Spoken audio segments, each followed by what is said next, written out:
I dig that. I've been hearing a lot about Tinder and Trojans lately. Very nice. Tinder has an ad on Sponsored. Twitch. Tinder has an ad on Twitch apparently, and so do Trojans. So wait, so if I mention my big meat once, I get banned, but they run Trojan ads on Twitch? Look, I don't know, man. You talk about whatever you want, but Yeah, right. Look, all I'm saying is I got a very unfriendly email when we had Meatstony a few weeks back from a confused Twitch mod who didn't understand what that meant. But we can run we can run just Trojan ads on there. We're gonna get Magnums next. wait, what? Confused I'm about? I'm joking. Just go with okay. All right. it. I was about to be very By upset. the way, that Meatstony started the show was my favorite cold open in a long time. A long time. Planet Poopstony. That didn't go over nearly as well. No. I had forgotten about that until you mentioned it literally Yeah. right now. Yeah, that didn't go over very well. Not great, but Meatstony was fantastic. There are more requests for people for wanting to hear about the different foods that we make. That's true. I actually got that response on a live stream. They want to hear more about what kind of steaks and meats Aura cooks and whatnot. So, what meats have you eaten this week, Aura? I have to do another order from my butcher. I actually haven't cooked a lot. What was the last thing that we made? That's how you know he means business, though. When he Yeah, talks he's about got a ordering from butcher. his butcher. No, so here's the this is the, That's this my is because- dude. This is because of COVID. Like we used to go grocery Yeah. shopping like everybody else, but then Sure. when COVID started, we had to start ordering our delivery to us. And so before we found Whole Foods will deliver, we found a butcher that would deliver. And I'm sorry, but the butcher has the best quality meat cut that I've 100%. Well, ever absolutely, had. man. And it was also like 8 times the portion size. So when I ordered a steak, I didn't realize I was getting like a monster truck tire. But I'm also not complaining about it because my wife doesn't eat meat. So like it's only for me, baby. Yeah. Oh, come There you on, go. man. Yeah, no, Nice. I don't have to share it all. And I remind her of that every time I cook. This man gets butcher quality steaks and doesn't have to share it with the family. Well, you better share it with the dogs. No, Layla can't have people food. She's allergic to life. Oh, no, she Yeah, can't eat she's allergic steak? to everything. Nope, she gets More no meat table for food. Aura. Oh. Oh man, you just get to order from a butcher I- and eat it all yourself. All of my Literally living Yeah. high on the hog. yeah, it's 100%. That's unfair. pretty cool. Yeah, I have to do another order this week. We'll talk about it next week. We'll have a discussion. I'll get pictures together for people. If they're that Excellent. interested. Yeah. That's perfect. I had a pretty good Reuben this week. Okay. That's a thing. okay. Like Yeah, it was that's something. smoked, like the corned beef was Right. smoked, Yeah. and it came to my. I ordered it for work because I forgot my lunch, and it was like Yeah. it just fell apart, man. The meat melted in your mouth. Is wonderful. That's the way you want a good Reuben to be. Mm-hmm. It turns into jello as soon as it hits your mouth. Just delicious. Perfect. And- Okay. and All some right. Bacon. Does that count? Bacon does count. Don't let Meatstony. anybody tell you bacon doesn't count. It's meatstony. Any kind of meat It's will count here. I had some skirt steaks yesterday that I got from a local butcher shop, and I basically turned them into a pressed Cuban sandwich, which is nice. different for me. Yeah, I've that never sounds done good, something yeah. like that before, but I had the bread for it. I had the skirt steaks, and I had a bunch of Right. peppers. So cheese, pepper, meat, a press. That was pretty good. And tomorrow, I'm grilling a ribeye. I got me some big old ribeyes, and There those you things go. that hit. Look, There it's you go. stormy weather here in Florida right Yeah. now. I don't care. I will set up a tent and grill inside of the tent and give Man, myself let smoke me tell poisoning. you, if you ever need it to rain, if you ever need to water crops anywhere, you just will tell me to go to the store and buy some ribs. Yep. I promise Oh, you, yeah. we will have a monsoon. Every time. It's the new age rain dance. Just say, oh, well, I'm telling you, man. time to go to the store Every and get time. some meat. What's that? Alarik got ribeyes. Cast it down. All Get the day. water. Weather Channel comes up immediately, talks about like a Yeah. a Category 5 tornado or hurricane just Hurricane. like spawned off Yeah. the. Oh, Yeah. oh, wait, what is this? Oh, wow, we've never seen anything develop this fast before. Tropical storm ribeye coming in with speeds in excess of 575 miles per hour directly to Alarik's location. That's what's on the we map. are Just calling you. him now and telling him to return the meat. Okay, everything's fine now. The joys of meat shopping. Welcome, Jeez, ladies man. and gentlemen, to episode 258 of the Planet Destiny podcast. We are back once again to talk about a whole heck of a lot of things going on in the world of Destiny 2. We're just a week or two away from the release of Beyond Light. We're getting there, boys. It's almost time, and I'd say the excitement levels are starting to get pretty high, at least for me. I'm really looking forward to it. Joining us this week, of course, we got our roundtable of hosts, Mr. Aura. How you doing, Dut? I'm back, baby. Let's go. Welcome back. Good to see you. Good to see you. Yo, Dan, how you doing, man? I'm doing well. Can't complain. Right on. Hey, right on, man. I can. I'll complain for you. I've got quite a few complaints to make over the course of this show. Fair. Of course. I am the Black Link, and joining us this week, our special guest host, Alarik. Dude, thanks so much for Okay. joining us tonight. Welcome Thanks to for the having show. me, man. Thank you, guys. Yes, sir. Yeah, it's great to have you here. And of course, quite a few members of our audience are aware of who you are. But for the few out there who might not be, why don't you take a bit of time to introduce yourself, let everybody know what it is you do.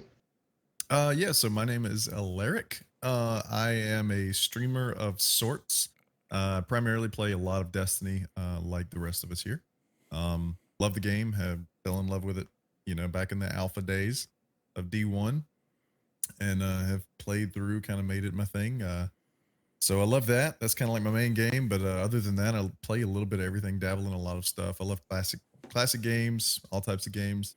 Game has been a part of my life for a while. Kind of get into it as a kid because of my mom. She kind of liked all that growing up, and so that was kind of something we did together. Cool. IRL, I was in the fire service for the last 10 years. Did that, love that. It's kind of a passion of mine, and do graphic design on the side, freelance graphic work. So I just go where my mind takes me. That's fantastic. And super interesting tidbit there. Your mom got you into gaming? Yeah, man. So when I was a kid, or when I was, back in the NES days, Yeah. we were, I didn't really know anything about video games. And then one day she brings home this box, and I remember it was like one of those little plastic crates, right? That you get from like Walmart or something. And in the crate, there was the NES console, and had the gun, and had like a little shoebox with cartridges.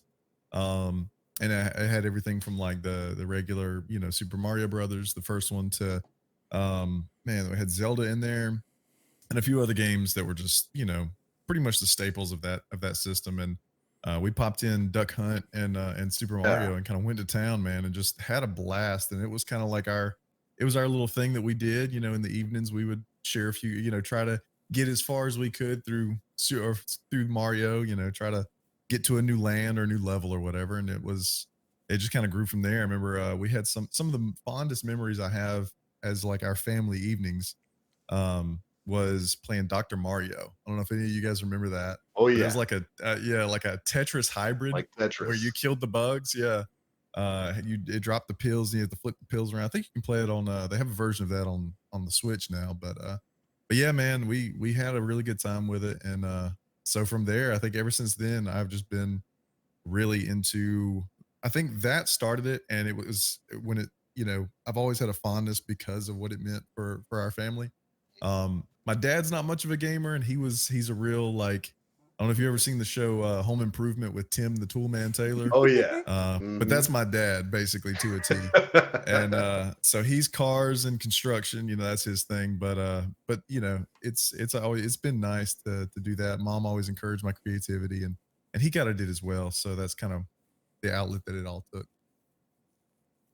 That's fantastic. And like, man, your mom just comes home one day with a box filled with some of the greatest classics of the NES. It was great, man. And don't even get me started on what I had to do for my PlayStation. Oh, man.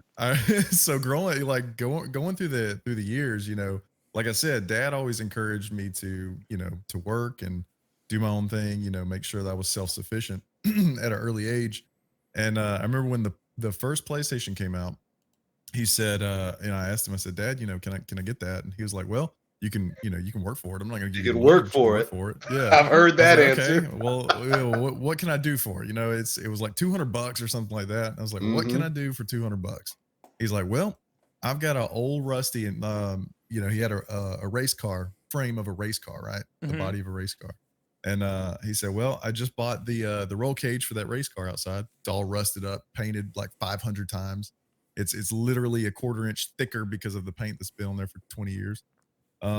He said, you strip that thing down to the bare raw metal and I'll buy your PlayStation, or I'll give you the $200 to go buy your PlayStation. I was like, cool, dude. For a week solid, straight from school, I would drop my books and go outside and hit the grinder. And I can't tell you how many of those like needles, those little grinding wheel needles that I had to pull out of my arms because of the steel, that man. And I remember one time, like the first couple of days, I thought I was making good progress. And finally I learned to wear like some long sleeve shirts. I had a flannel shirt. It was my favorite shirt at the time. I was sitting there grinding. I was like, yeah, man, I'm doing this, killing it. And then it wrapped up in my flannel shirt. And I was like, so it tore my favorite shirt. And then I was back down to 0. But no, I got it all done and earned my PlayStation, man. And honestly, it was kind of cool because, I always caught flack for playing games. Dad, like I said, he was who he was, old school. But for that whole generation of games right there, for the whole entirety of the PlayStation, I never heard anything because he knew I worked for that and he wasn't going to bother it. So that's right. It was nice. Yeah. Dude, that is a singular moment of fantastic dadding, I would say, because he made you work for it. You appreciated that thing when you got that done. That gave some initiative right there. Right. No, he was great dad, man. I'm the guy I am today because of him. He he didn't really have an appreciation for the electronic arts. Let's call it. Right. But other than that, no, it's great. I don't like EA either, so a lot of us don't. Maybe he had maybe he knew more than I thought he knew. Yeah. New Madden game is trash. Battlefront 2 is not going to treat anybody well. No, not even for $5. Oh god. So obviously that's a really rich history with gaming there. I love the notion that your mom was really into games and your dad was Tim the Toolman Taylor. yeah 100%. They've got stories of them dating with and going to the arcades back in the day, like way back in the day, playing Asteroids and stuff like that. Yeah, kind of always been in the family. That's incredible. So we'll flash forward a bit here. Of course, the Destiny themed show, and Destiny as a game dropped 6 years ago. You said you were an alpha player. How did that happen? How did you get into this franchise? So initially, I remember that I saw a couple of things here and there that really kind of piqued my interest with it. I'm obviously a big sci-fi. I love sci-fi, sci-fi type stuff. And I think what was so interesting about Destiny at the time is that I was looking for something more in games. So like I had been spending years playing like Call of Duty and every FPS out there. Computer games, I was playing Guild Wars and stuff like that. And I used to think, man, it would be really cool if there was a way to kind of like get a similar experience across the genres. But never really felt, anything covered that to me.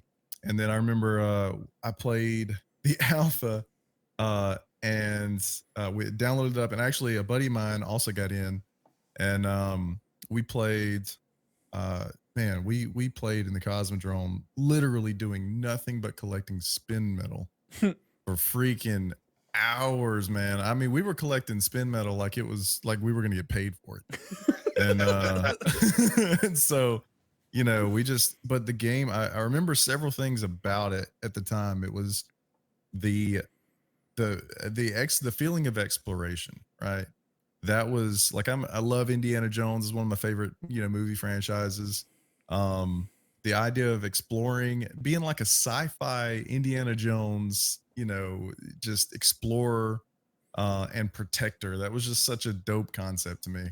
And then to kind of feel the the collecting and things like that. Now I knew, I mean, at the time, looking back on hindsight, is 2020 obviously, but it was very shallow at the time, compared to what it became. But I mean, it was something that was, I could tell it was something that was really going to, I mean, it was just excitement every day, even to play the same crap over and over, to run the same little circle over and over.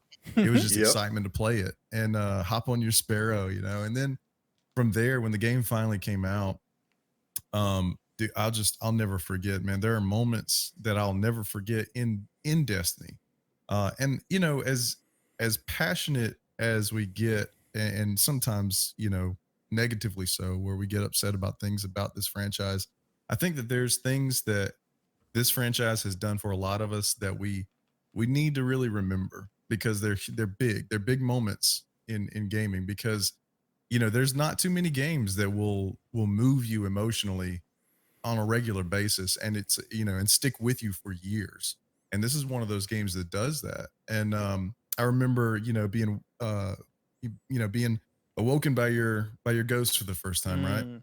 And you're in this field of abandoned, you know, rusted waste, and it's like, come on, we got to go. And you run it. I remember running, you know, everybody remembers running through the wall for the first time, and the ghost light, the spotlight coming up, and man, stuff like that you just don't forget. Yeah. And I don't know, from there on, it's just like this sense of adventure, and the whole idea that you're a guardian, you know, protecting and working with others to fight back. You know, you might not even understand what the darkness is all the time, but you work to fight back the darkness, whatever that means. So there's just, it touches on so many aspects, the story, the lore.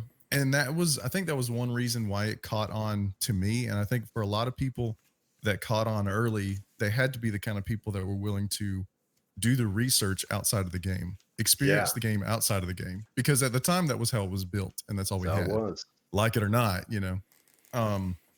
And so for me, I loved it. You know, I loved getting those tidbits outside of the game, reading the grimoire and things like that. So yeah, the lore, the story, I mean, it resonated on so many different levels. And I think that once it kind of clicked, I realized this is my game. Like this is where I live. Those other places these other games are where I play, but Destiny's kind of where I live, you know, in the gaming realm of gaming. And from there, man, it's just been stuck. I mean, every release, I mean, there are times where I have to take a break, and I think it's good, you know, every once in a while to take a break. Because obviously we get, you know, we can get burnt out on anything. You can get burnt out on cake. Cake's great, but you know, you can't eat it all the time. Can't eat it all the time. Yeah. So every once in a while, if I feel myself getting tired of, like, if I find myself getting like particularly salty at PvP stuff or things like that, I usually take, you know, a couple weeks off, kind of branch out into something else, but I always come back, man. Destiny's got its hooks in me for the remainder of the franchise, for sure. No, definitely agree, man. You described it early on that in that there's a different sort of feel to Destiny. I love the way you said that. It's you go and you play other games, but you live in Destiny, and I can 100% identify with that statement. Well, you know, from its release 6 years ago with D1 on the PS3 is where I started and jumped over to PS4. I can remember just jumping into the Cosmodrome for the sheer purpose of being there. Just stay there for hours, run patrols nonstop, just to be there. It's just what I did when I wasn't doing anything else. And man, the franchise has really kind of persisted in that. I just jump on Destiny to play it. It feels like my main game. It's been that way for over half a decade now, and there's something special about that. There's something to be said about the fact that you can, like, I'll still load up, and I don't even know why I go. Like, I want to test out. The other day, I wanted to test out some of the way certain guns, new guns feel, because, you know, obviously we'll get into it later, but some of the updates coming, I wanted to go into and see how some of those guns felt that I haven't used in a while. I loaded up, went into the EDZ, and started shooting stuff. And before I knew it, man, like an hour had passed. And I really had to stop myself. Like, wait. What am I doing in the EDZ? But for a game to be that old, and just to feel that, to get the satisfaction, that much satisfaction out of doing really nothing of importance, just tells you how they've got a secret sauce in there. There's something, the game, the mechanics feel second to none. It's one of the best feeling shooters ever. So they've nailed that, and I think that's what brings a lot of us around, is that it feels so good, so accessible, and just enjoyable across all. Man, it's a very well done game. Very well. As mad as we get at it sometimes, it's very well done. Comes from a place of love, right? That's right. It's all love, man. Passion. Yeah. No, I think you're absolutely right. I think Destiny is probably the best feeling first-person shooter I've ever played, and I'm a big Call of Duty guy, big Halo guy. My history with first-person shooters started with PC ports of Doom, or I should say the original PC copies of Doom back in the 90s. Unreal and tournaments and stuff like that. Unreal, yeah. I Right, used to play Unreal and whatnot on Dreamcast and all Mm-hmm. that kind of stuff. And there's no shooter out there that feels as sublime to me as Destiny. And I play COD year after year after year. I play Battlefield year after year after year. And there's nothing that compares to the Destiny shooting experience. It's just something Bungie nailed about it that drags me back all the time. I can't explain it either, man. It's crazy. It's crazy. It's good stuff. So you mentioned PvP there. Obviously, you like yourself a little bit of the Crucible. How you feeling about the PvP right now before we dive into some of the major sandbox changes we've got to talk about? So PvP, I'm in this, it's weird to say, but I think that as a PvP player, I found myself in the past few months just maturing mentally towards PvP. I used to get really, and by nature, I'm hyper competitive. And I'm hyper competitive with myself also. So like I'm hyper competitive against other people, but I want to see myself improve. And if I'm dying to stupid stuff, what I feel like it's like with one of the most frustrating things for me is when something doesn't work just for the sake of not working. Like have a reason, okay? So PvP is kind of one of those things where you can die to things that don't always make sense. Like random abilities or somebody's perk setup or loadouts, whatever the case, you can die to things where you feel like your natural ability had you the win there, but there are other things at play that didn't go your way. Better player didn't win that encounter. Right, and that's true. That's just the way the game's built. So I think I've realized that you can't I can't look at Destiny PvP through the same lens as like Call of Duty or Battlefield PvP, because there is more at play than just raw aiming and movement. So there's usually 3 key elements. There's map knowledge, movement ability, and aiming. Those are usually the 3 big things that tell that separate good and better players. But in Destiny there's other things. Like you can literally not be the quickest player but still be on the top of the leaderboard. So I think that as a Destiny player, I've just matured to the point where I understand that and accept it. I understand that Destiny is not going to be an esports type thing where the only thing that separates you from the highest skill 1%ers is that. Now that does play a big thing, portion of that, but it's always going to be a part of, like, there's always going to be things in the sandbox and in the game itself intrinsically that cater to one style of play versus the other. So as I accepted that, I think I just started to enjoy it more. I can go into Rumble now. If I'm bottom of the leaderboard, top of the leaderboard, okay, that's fine. I'm having fun shooting stuff. And I think that I kind of have the less I try to make Destiny PvP something that I want it to be, and the more I accept it for what it is, the more fun I have with it. And so that's kind of where I'm at with it. So I'm having fun with it. I'm actually cool with shifting metas now. Like it used to, I was like, I want to play what I want to play. I know what I like. I want to play that way, and reward me for that. Reward me for being good at that play style. It's not always going to be that way. So, I'm actually cool with shifting metas now. I mean, I'm not in that top tier sweat community. So I think at this point, I'm just kind of enjoying it for the ride. And like I said, the more I do that, the more I enjoy kind of every flavor of PvP. Abilities, now I'm starting to kind of enjoy learning how to spec out different things for PvP. Whereas before I was like, no, I go in with my armor, I get my exotic pieces, that's all I need, and I'm just gonna go shoot, click heads, and I'm gonna win. Nah, I mean, it's not it's not how it works. Not quite. But now I'm enjoying it. I like it, and I like it for a lot of different reasons. I think now that I've kind of, looked at it through a different set of glasses, And I think that more people, I mean, hopefully more people can do that, because I've got some friends of mine that are in that sweat community, and they talk about there's um, things that they really don't like. I mean, like, I'm not playing anymore, kind of don't like. Um, and I want to tell them, like, look, guys, I mean, I get it. I do get that. But, there's a lot of fun to be had here outside of that. And, maybe let's just try to have fun with what it is and not complain about what it's not, and see where it goes. Yeah, I think that's probably the most healthy way to generally look at the Crucible as it is right now. Yeah.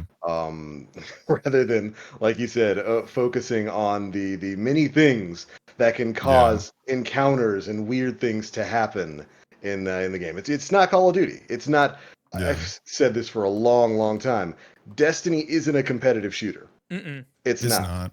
As much as a lot of us would like it to be, it isn't. It's not a competitive shooter. And Right. when you take a step back and I think look at the Crucible in the manner in which you're doing right now, you have a much Mhm. more healthy Yeah. experience with it. Yeah.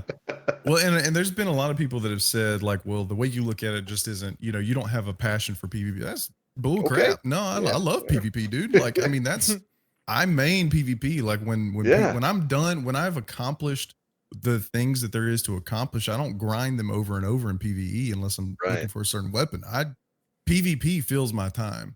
And if PvP feels bad, then then there's a problem there. So I mean, yeah, no, Yeah. I'm passionate about PvP. I think the difference is that I just, like you said, I've realized where PvP fits into the Destiny universe. And ultimately, I live in the Destiny universe, so I kind of have to accept where PvP fits in, Yeah. and where the developers want to take it, instead of try to wrap it around my version of it. And I think a lot of people, the sweat community was getting a lot of heat for stuff, and I think that everybody's valid. I think that the sweat community is. I think that we all, PVE, PvP, every group, every player base needs a sweat community, a niche sweat community, because they kind of expose things, right? So they figure out things Yeah. that can be fine tuned, and they're the reason that we might have shifting metas or changes that come and go. So that's fine. I think that they exist in their own world. That's great, but I think it's when one group of people, no matter who they are, tries to tell another group of people that you're playing the game wrong. Yeah. That's when we have a problem. And I'm just not that person anymore. I mean, used to, I was like, I'd be that guy. Well, you're crutching this, or you're crutching that. I mean, like, use Mountaintop, man. Kill me with Mountaintop. I don't care. Yeah. Well, thankfully, that's probably not going to be happening. That's not for going to too happen much anymore. longer. But yeah. That's the only reason I You said don't it think like so? that. Like, I really do care, but I don't really care. Right. Right.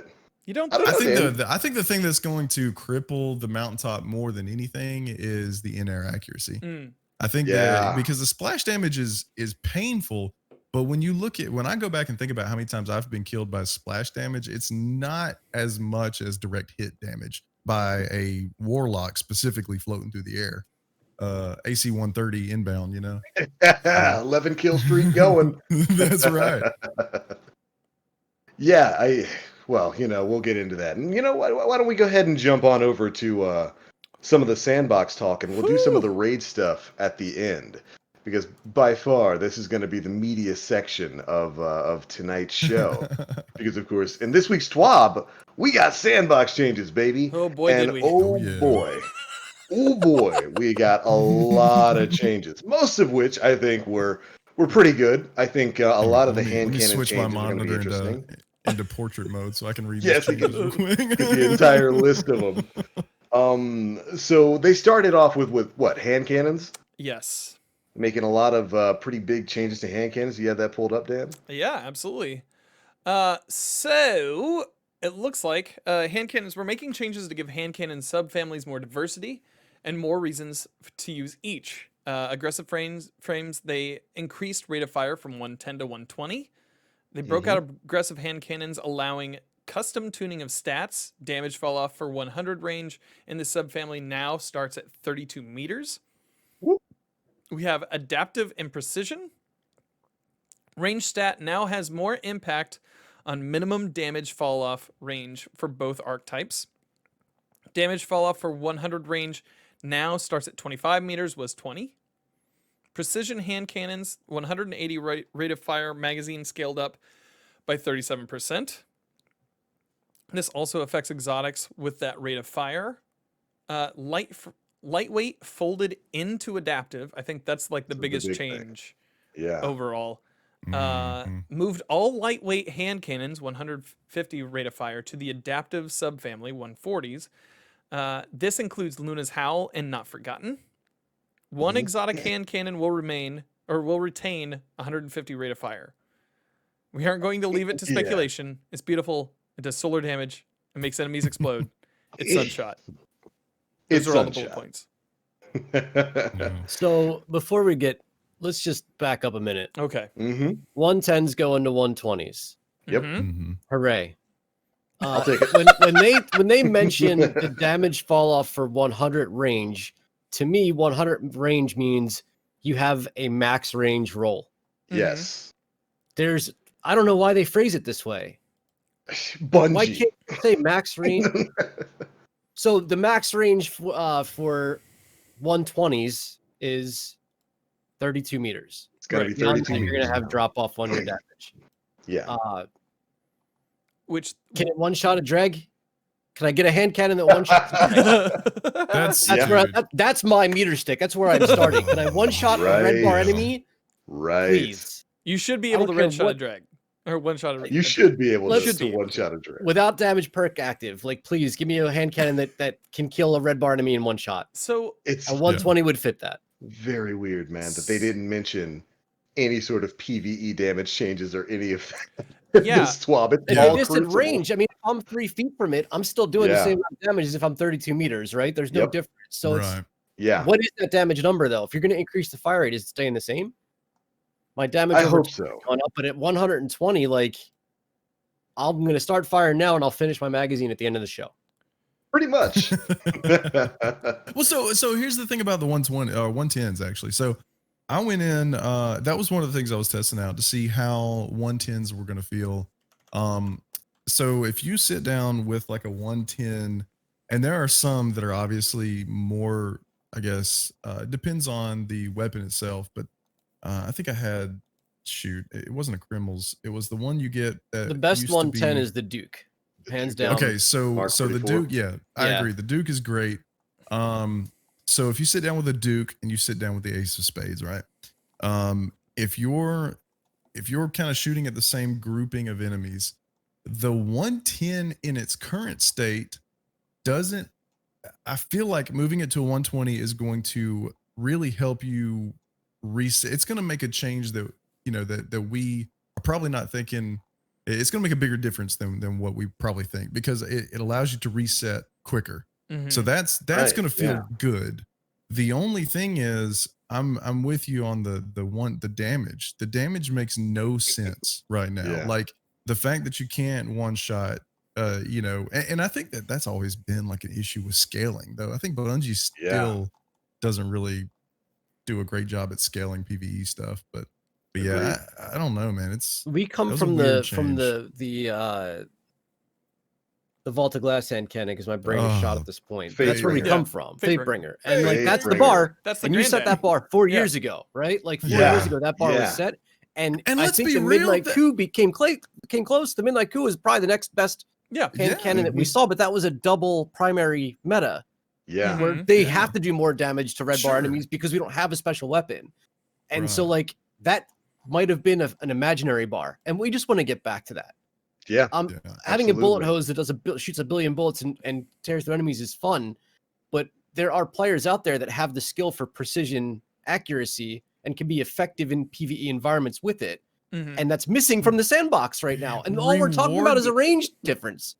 It's not addressing the problem. For putting in the time to actually aim and get better with their aim. I think that is a big thing. Like players want to feel like they're progressing personally. And if you're doing the same with a gnawing hunger, if you're actually killing enemies faster with a gnawing hunger, blasting away, maybe popping like 3 or 4 headshots in a whole clip, than you are with a precision hand cannon, like a freaking judge over here hitting headshots. that's when things stop to feel as good as they once Something's did. wrong. I'm like you know, you said the Fatebringer. I mean, and while the bar was set there, that's not an unreasonable bar. Like that wasn't. No, there was nothing unreasonable about that. Yeah. No. Even if you took away Firefly, it was Firefly, right? Not Dragonfly. It had Firefly. Yeah, Firefly. Even if you took that away, like it was still an effective killing machine. Like that's all. Absolutely. That's all we're looking for. Yeah. I don't know enough about hand cannons to know which ones fit into adaptive and precision, like by name. But they're going to have a max range of 25 meters, which is 5 meters further than they had before. Yeah. Which is where we're going to see the Crucible aspect to me is where I believe that's going to come into play. Absolutely. And I think what everybody's talking about is the one from the Menagerie. Austringer. Mm-hmm. The Austringer. Well, it's the Austringer. That's the two versions. versions. Austringer is like 140 right now. Right. Yeah, but it is a 140. because of all the 150s going to 140, and the changes therein, I believe the Austringer now becomes top dog. Yeah. Yeah. There's statistically, I think so. I think it's one of the only ones that can do the 100 range. Mm-hmm. Yes. Yeah, you can get some pretty nasty perks on it. And you know, here's the crazy thing. I was running around, we were playing some Crucible the other day, and it kind of hit me. But and I don't know if there's any truth to this or if this makes any sense really, but you can't sunset a weapon type that you can still use in casual play, right? So people can use whatever they want to in unranked things or things where light level doesn't matter.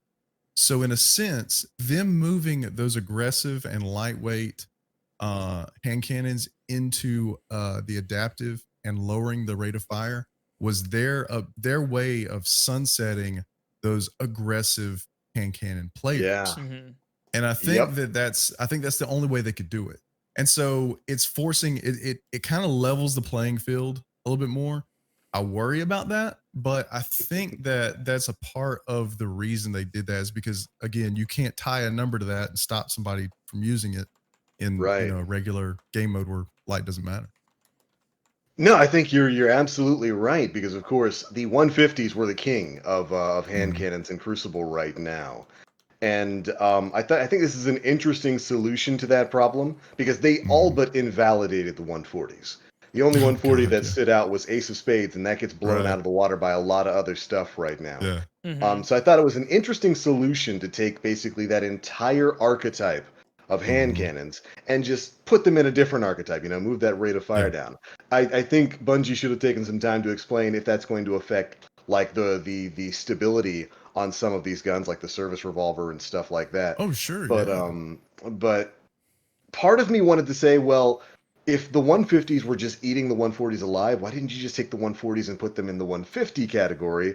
But then you think about stuff like Ace of Spades with a faster rate of fire. 150. Yeah. Holy moly. It would have destroyed everything. There's like 10 hand cannons that are lightweight. So now we've got like 30 hand cannons in that 140 range, right? Yep. Yeah. Which gives you options, but if we're a lot of options, if we're talking about no light level enabled, like non-competitive, non-endgame play, you're going to see Ace of Spades running the roost. You're going to see Austringer, and you're going to see Not Forgotten and Luna's Howl for those who went out and grinded it out. Because Magnificent Howl is going to be still a good. It's going to be the perk to have at this point. It's going to have an impact increase. All they've done is bring us a meta that was 5 seasons ago, 6 seasons ago. Yeah, and they brought that back from hand cannon play. I would be. I'm not going to be surprised when somebody comes across when we come across a video of somebody testing out the new hyped up exotic rebirth of what Hawk is it? Moon.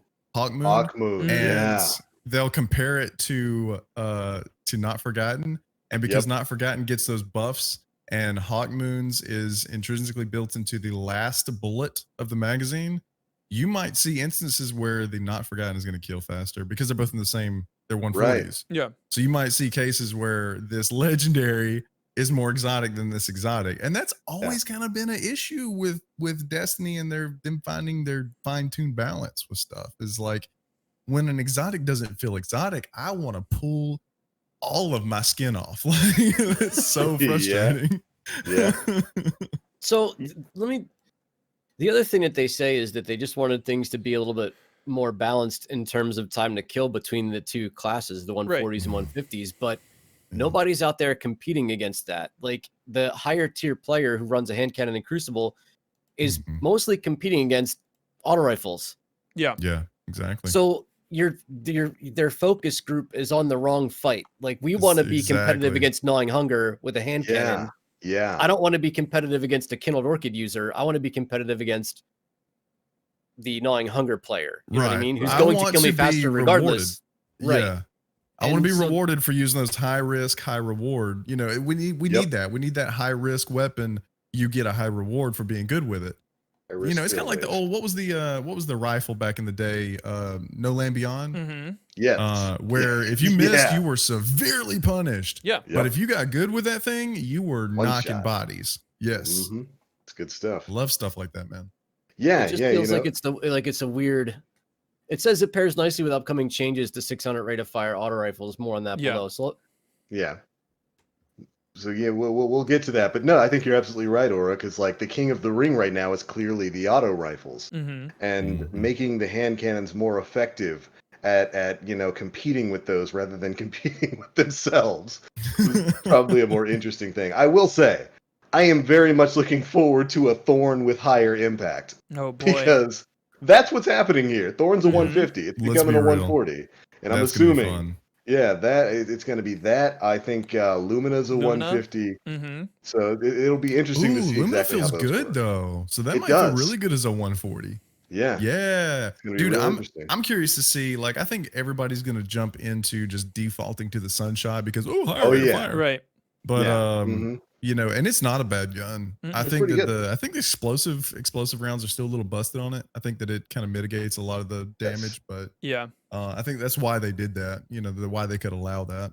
But I don't know. And the only 180 I guess worth mentioning is going to be the malfeasance, I would imagine. Yeah. That would benefit from more bullets in the magazine, given the fact that you need to land 4 or 5 for the perk to go active, which has no range drop off, by the way. If you land 5 shots, it blows up, so no matter what. So that, I can't imagine the service revolver, or I can't even name some of the other 180s that might be out there, being the Trust.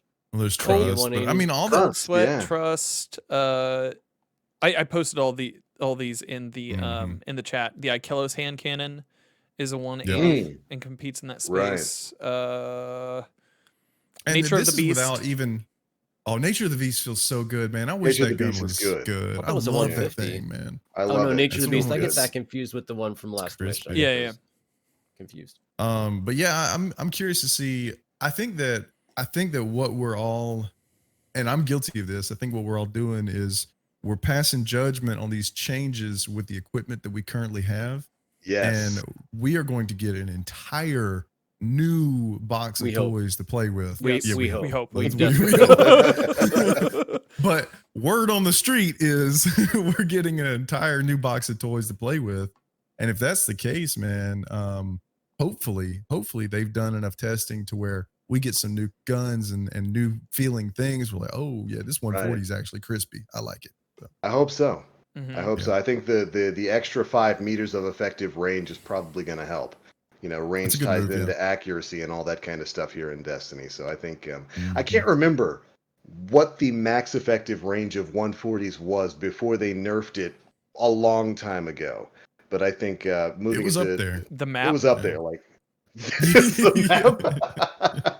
It might have been like almost 30 meters. The first layer. So I think them having a max effective range of 25 meters is going to be very helpful in them countering a lot of the other. I agree. Out there. Yeah. What was next on the list of changes? Sniper rifles, right? Yes, sniper rifles. We want sniper rifles to feel powerful without being so easy to use that they dominate. Adjusted how aim assist is affected by sniper rifle zoom level. Lower zoom scopes have less AA. Higher zoom scopes have more. Scopes with around 50 zoom are unchanged. The lowest zoom scopes have a large reduction in aim assist cone angle, and the highest zoom scopes have a small increase. This gets a double thumbs up from me. 100%. This is an odd change. This is Revoker. It's Revoker. It's Revoker. We're looking at you, Revoker. You're the elephant in the room. You suck. We're taking little chunks out of you. We're beating what you else up. is low zoom though? Like Beloved's might be around that 50 zoom. Yeah, I think Beloved's is a little bit higher. Yeah. I think the Revoker is short, and I think the one from Trials is short. Yes. The shortest in the game. Eye of Soul. That's right. Yeah. I think those are the two lowest zoom. I think there's also a low zoom option that you can roll on.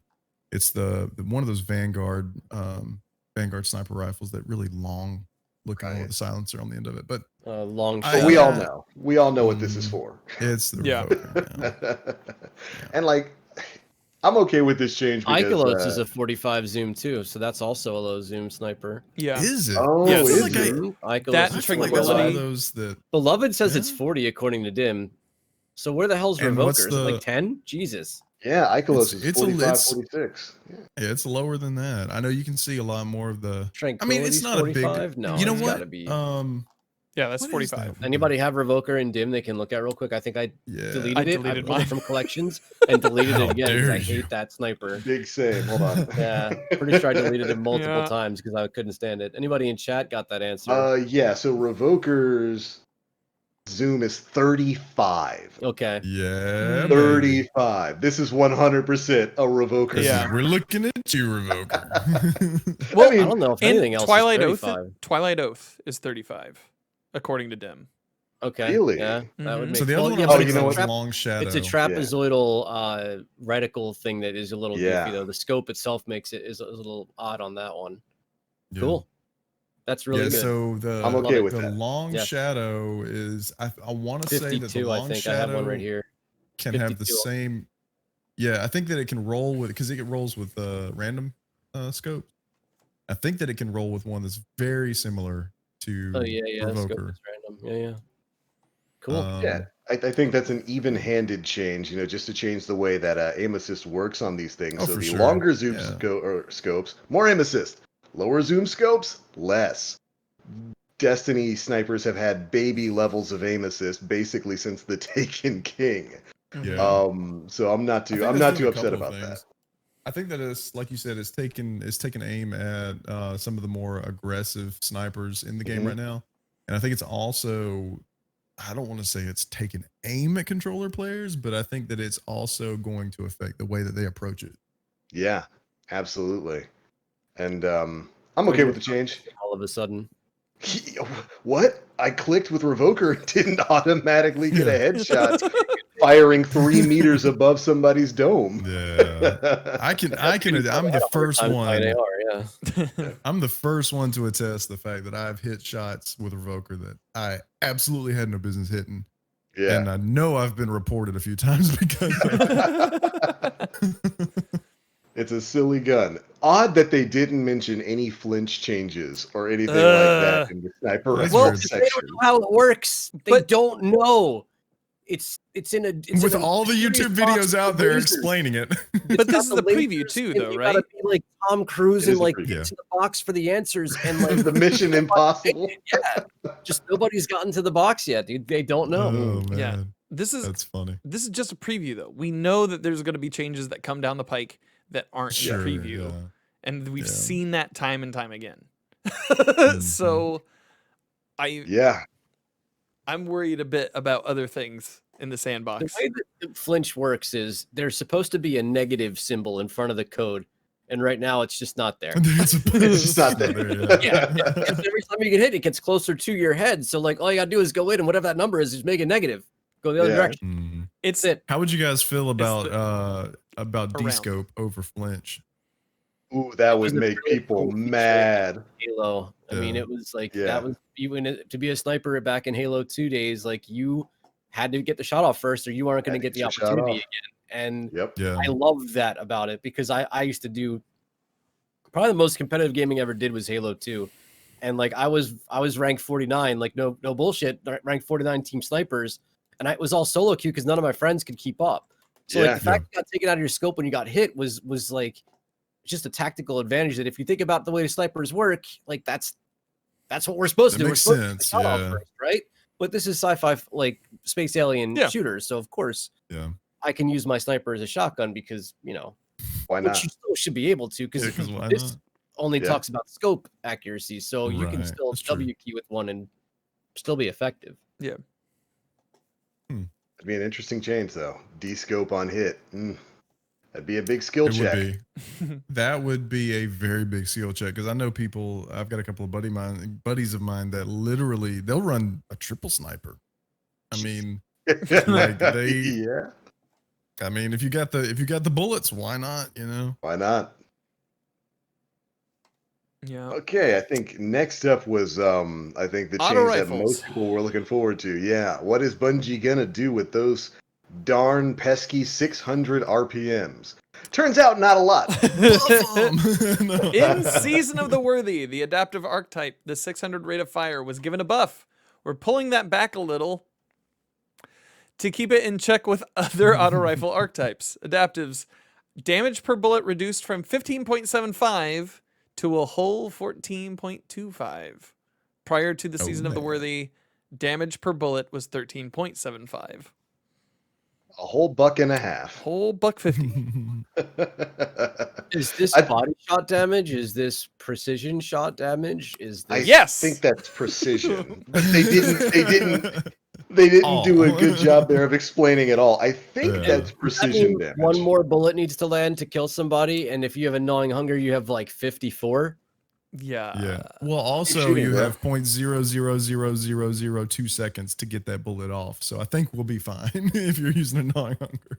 Not and, really many changes there. Still unlimited range. I'm sure it's gonna have. It may come back to haunt some players in an engagement one time every like 8 matches. Yes. Where that one shot you needed to hit landed as a body instead, and you lost your fight. But and I don't. Weapons like this at that fire rate should just have less bullets in the magazine. Do the damage, that's fine. Do the damage is fine, but instead of 54, maybe like 23. Yeah. But you know what happens there is we get into the whole PvE. Is it viable for PvE? Because you can't hose down a bunch of enemies with doing that kind of damage with Kill Clip Outlaw. Sure you can. Yeah, probably at that point. Yeah, that. But you'd be reloading really often. Right. So it would be like an SMG, right? So the SMG mags have like. I'm just like, man. No, look, man, I'm just devil's advocate over here. I agree with you. You mean auto rifle players have to reload their gun? Unbelievable.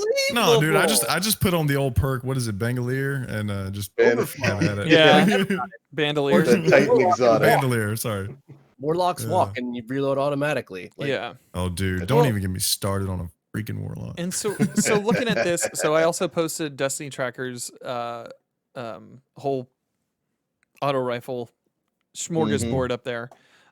Ghost Primus is a 600, but that's getting sunset. I've been seeing a lot of that. Galliard is a 600. Both have one extra Very bullet good. in the magazine outside of gnawing hunger, minus any magazine perks you might have. Ether Doctor with 41 in the mag.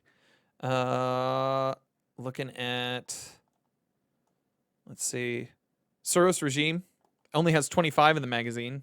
How does that feel? How does that feel? It's a super powerful weapon still with only 25 in the mag. It only has 25 in the mag. You would never know it because once that thing is spinning up, like you're immediately dead. Wow. Yeah. You've erased whatever you looked at. Yeah. Monte Carlo has 43. Is 43. Yeah.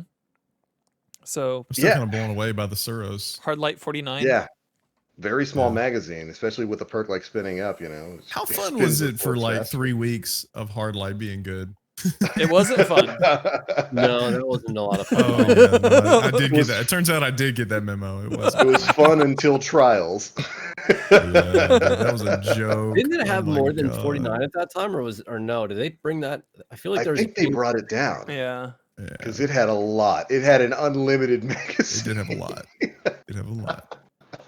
So, like, this entire change, like, we knew a nerf was coming to the 600 RPMs. They were solidly on top, and we know how Bungie feels about anything being solidly on top. I was expecting them to cut down the range.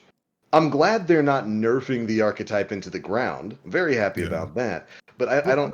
Other ones like they're not doing anything with any of the other auto rifles. That's what's upsetting. Yeah, that's upsetting. The one from the Crown of Sorrow. It's awful. It's so bad. Galrins. Oh, yeah. Galrin. Right. Yeah. And That's I use trash. it on purpose. Oh, it's so bad, but I love it because it's how bad it is. Because whenever I would kill unbroken hunters with it, like nothing could make their head explode more than dying to an absolute piece of junk auto rifle. Yeah. Galrins, you're trash, bro. Like, they hate it worse than dying there until. So I would do that because I love making people miserable. But like that gun only has so many bullets in it and it doesn't do any damage. And all these 600 rate fire that fire faster, like why can't the time to kill be the same on all of them and just you differentiate the range between? I think that what's happened is that in their wanting to give the game more variety, they've actually created an atmosphere or an environment where they can't really balance everything.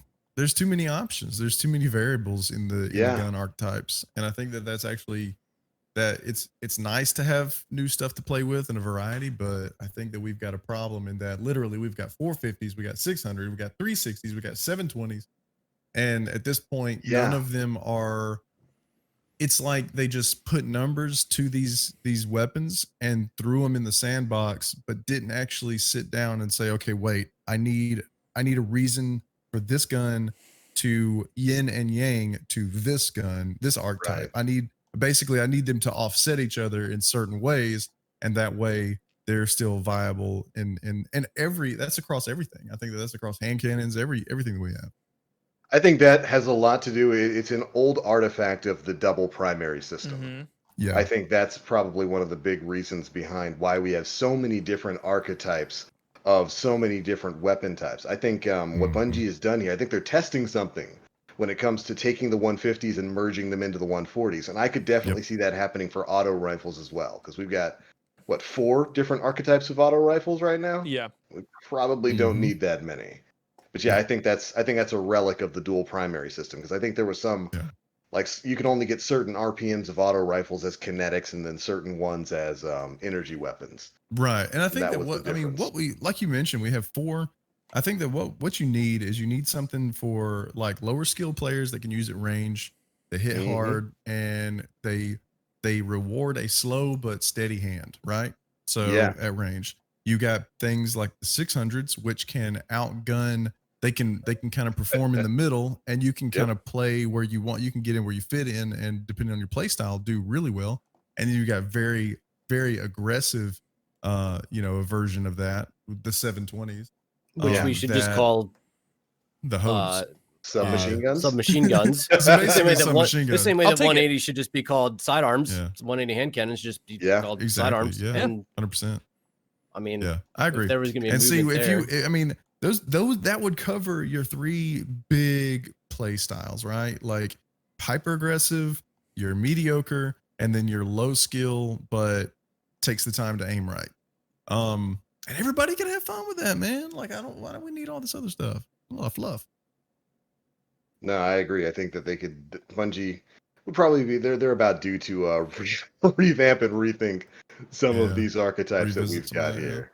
And I don't think that can be explained any better than with the next weapon changes. Scout rifles. Scout rifles are getting more aim assist. No. That one sentence in there about scout rifles. Oh boy. Scouts have a reasonable time to kill. I mean, everybody remembers the MIDA multi-tool, right? For like the beginning of Destiny 2. Yeah, and can't be adjusted too much without making them dominate the battlefield. So we're making them a little easier to use. Increase how much each point of aim assist stat widens the AA cone.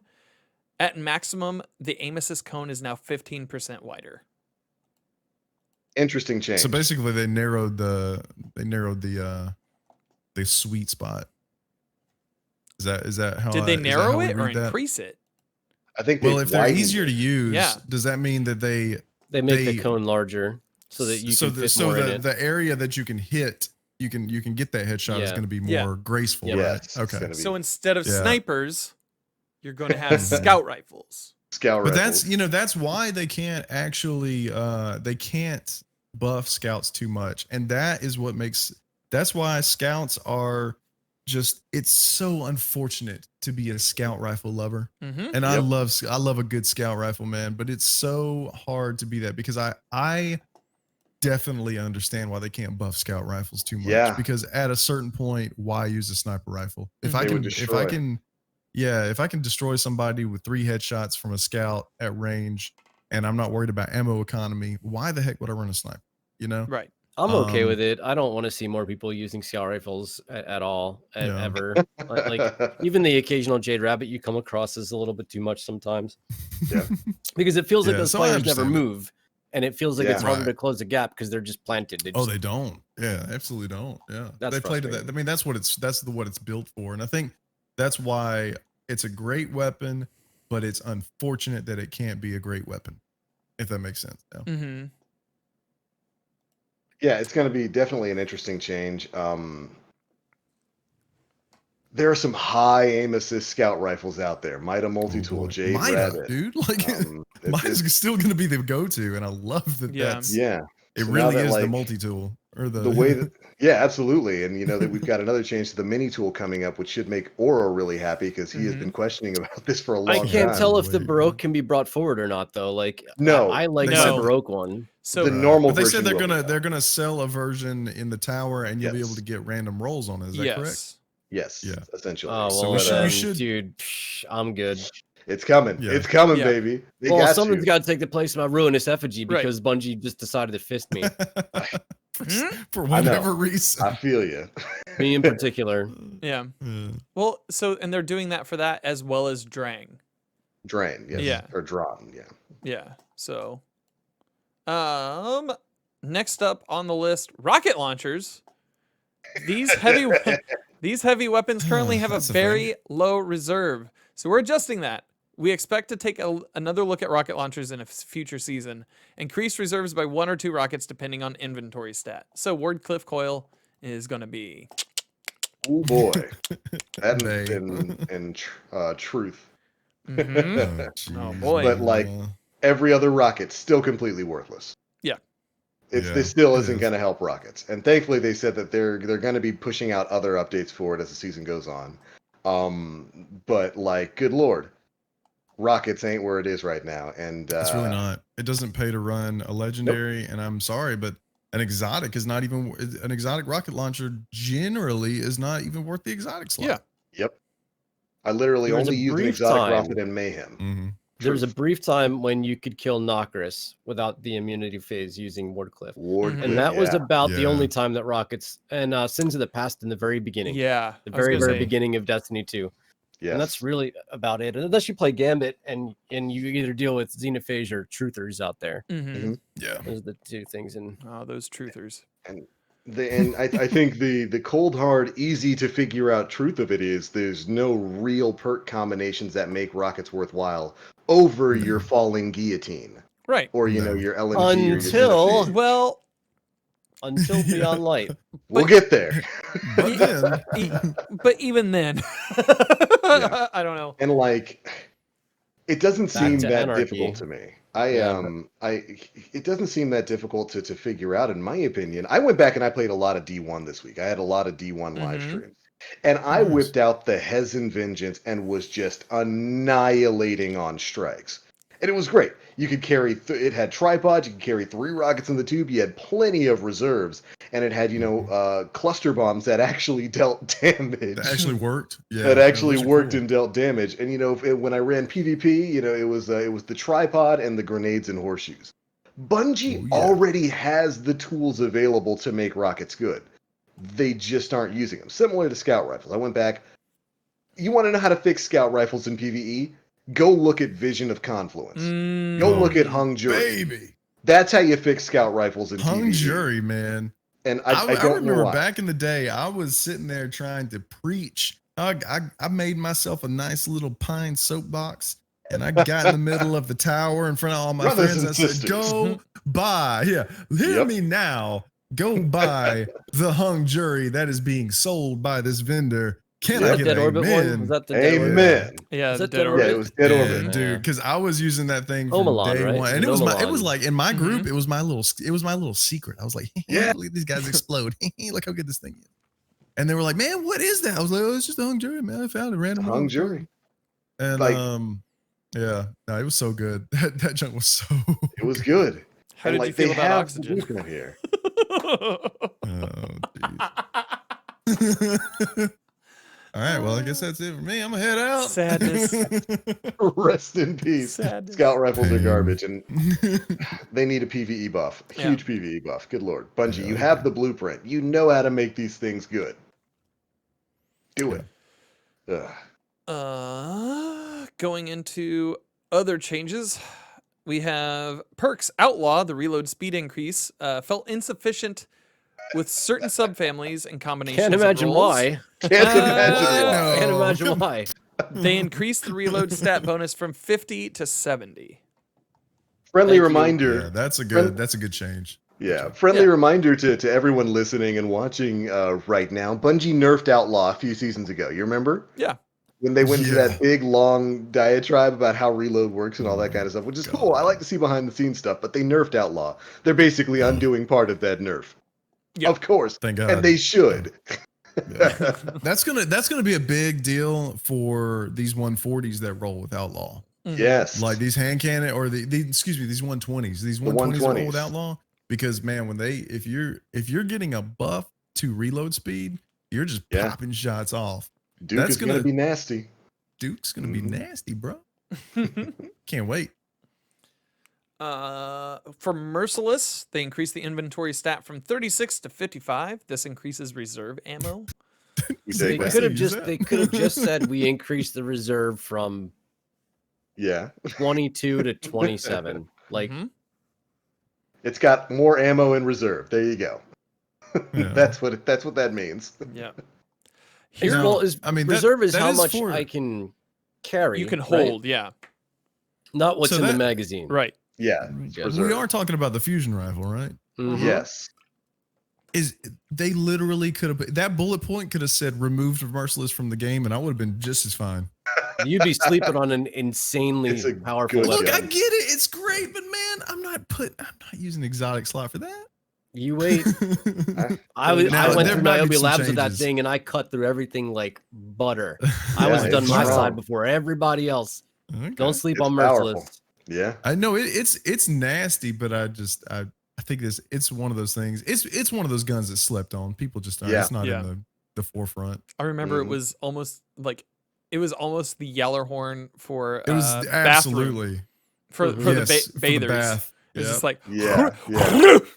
it was great. Done. Hey, It's you must wonderful. have Merciless, must have been flawless 500 times. Yeah. Yeah. Um, Bathroom. for Mountaintop, this one Which gets deserves its own TWAB. Jesus. chunky. Blow through Chonky stonks. We've had a ton of feedback, understatement of the year, that Mountaintop feels a bit over the top in Crucible modes. This pinnacle weapon has Oh had my God. ample time to shine, so we're taking it down a notch. Specific pain Yeah. points: one-shot body shot with infinite range, quick and easy cleanup of wounded guardians, even around corners. Deals high splash damage, rewarding players for inaccuracy. Perfect in-air accuracy allows airborne guardians to rain down death, and there's not much grounded guardians could do to respond. Here are the changes intended to address these pain points. Reduce splash damage by 33%, increase impact damage such that total damage is 5% lower than before. Reduced projectile velocity multiplier from the micro missile perk from 1.4 to 1.2, now 20% faster than other breach load grenade launchers instead of 40%. And reduced in-air accuracy. I almost flipped somebody's gourd out there. Yeah. Now has significant projectile error while in air, around 7 degrees without the Icarus grip mod, substantially less with. Yeah.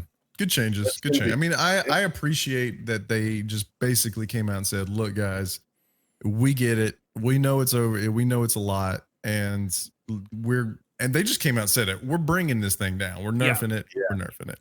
And they said the expectation. And honestly, I think all the changes are solid. This is still going to be one of those things where I feel like people are going to troll in areas where light level doesn't matter. But Right. to be fair, I just don't see, like, even currently, I don't get killed by Mountaintop a lot, and I don't see a lot of people just crutching it when we move into Beyond Light. So hopefully with each changes, even less people are getting killed by it. And honestly, what I worry about with Mountaintop currently, or if it was left alone, is with new Guardians coming in, right? Like them getting griefed and be like, look, I'm out. I'm not playing this way. So hopefully it'll take away some of that and we'll finally get a little bit better experience. Rest in peace, Mountaintop. You had a good run. You will not be missed. You will not be missed. Don't get it twisted. We don't love you. Up next, Falling Guillotine, everyone's favorite dark drinker. They reduced the heavy attack damage by around 24% to bring it in line with other swords. Falling Guillotine will continue to be slightly above average, just not to the extent that it is now. It's an exotic weapon right now. Yeah, I think this is warranted since it's it's a legendary. I barely take it off my Guardian. I don't take it off my Guardian.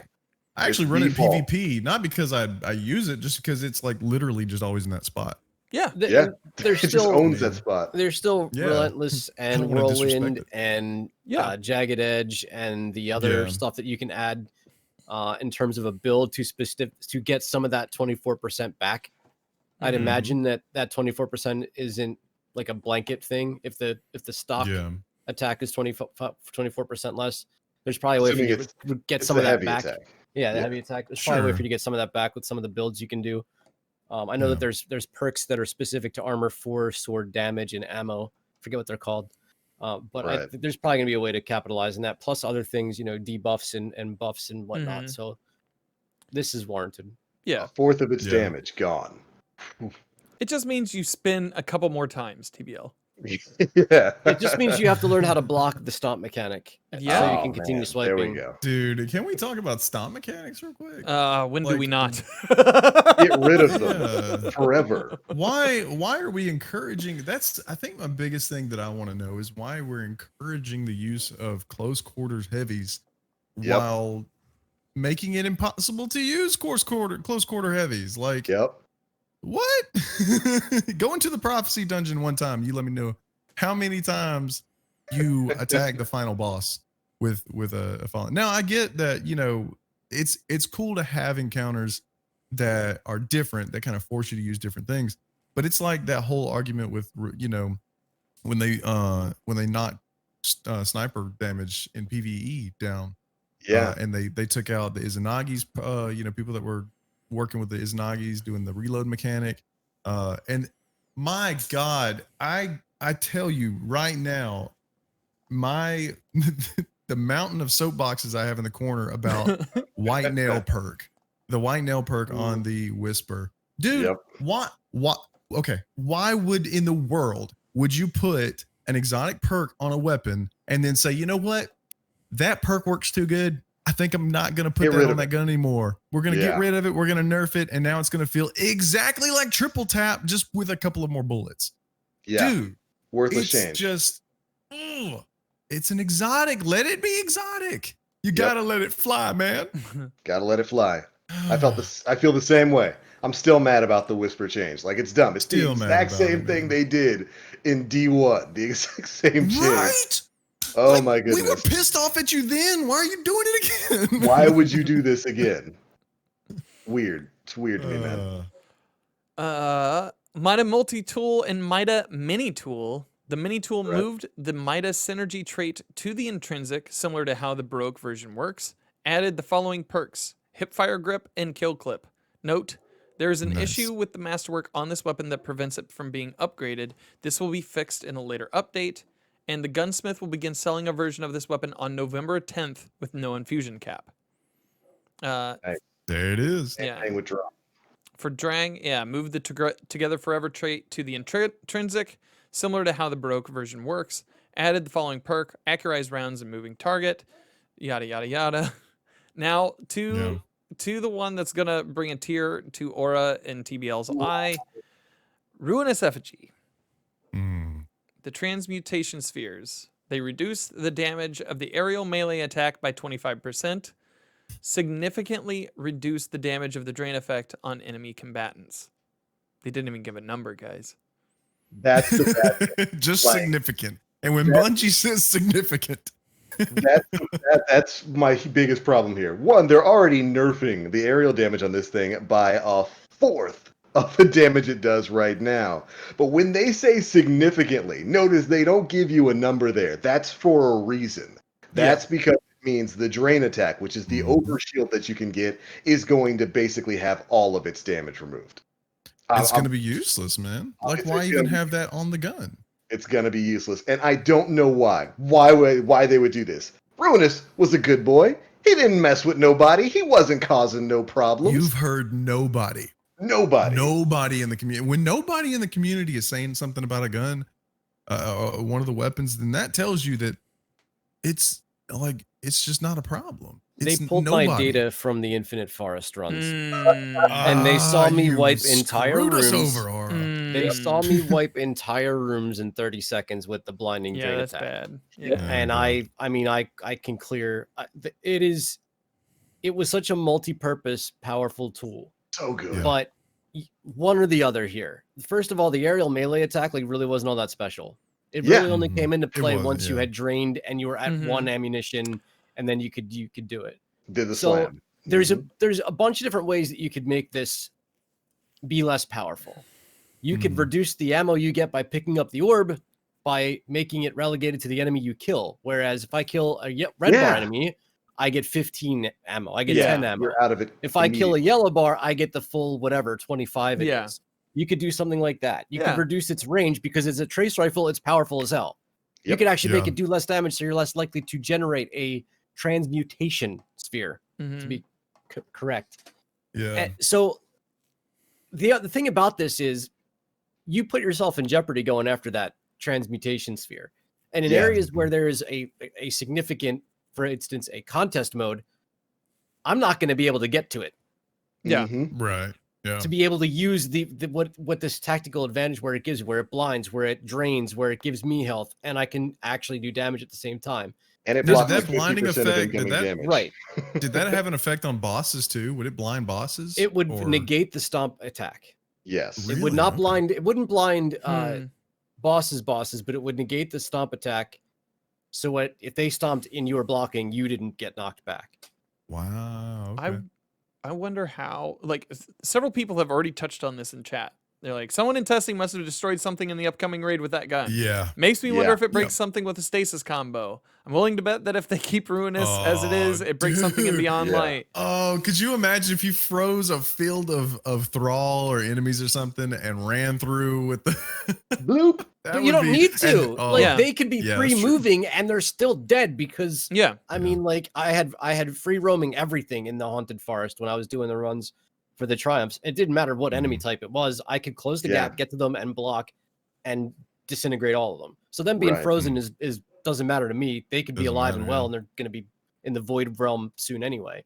But that, of course, but this gun had how many weeks to shine? Not enough. Including clearing the masterwork. Not enough. It's random, but I think that what the speculation is probably what we're gonna see. We're gonna be in a situation where oh, that's why they nerfed that. Okay. They just I think we're gonna see something. Hundreds of ads at you in the raid. At one point, if I still blind them, so when you blind them, they are still blind once you take it away for a period of time.